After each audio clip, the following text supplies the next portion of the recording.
porte sur le financement de cette protection sociale.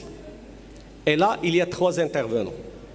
Bien sûr, ce sont les intéressés eux-mêmes, les employeurs et l'État. Et entre ces 3 intervenants, il faut trouver le dosage optimal. Les intéressés, on ne doit pas leur toucher leur niveau de, disons, le niveau de vie et exiger des prélèvements importants.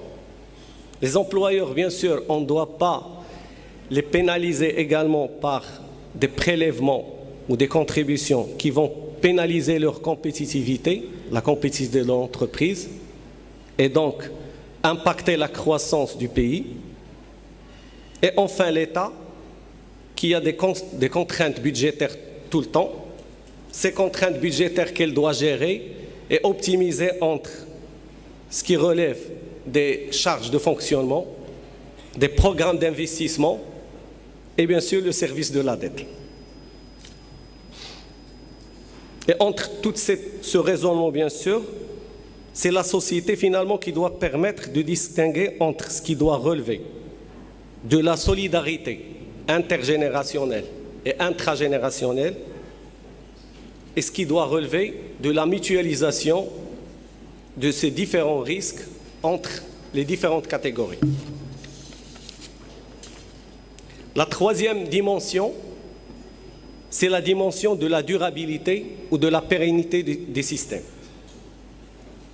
À mon avis, c'est le cœur de la problématique.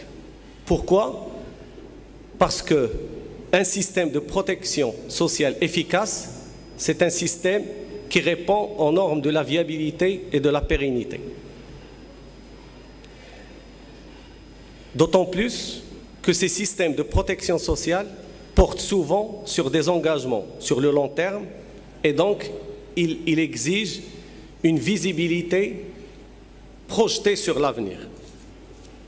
Et donc, par rapport à cette dernière dimension, 4 considérations importantes, à mon sens, doivent être présentes.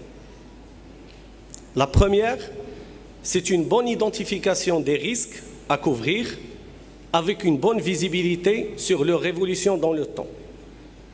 La deuxième considération, c'est une tarification juste au départ, c'est-à-dire au lancement ou à l'instauration de chaque prestation, en vue de garantir l'équilibre entre les ressources, les cotisations, les contributions et les prestations qu'on va servir.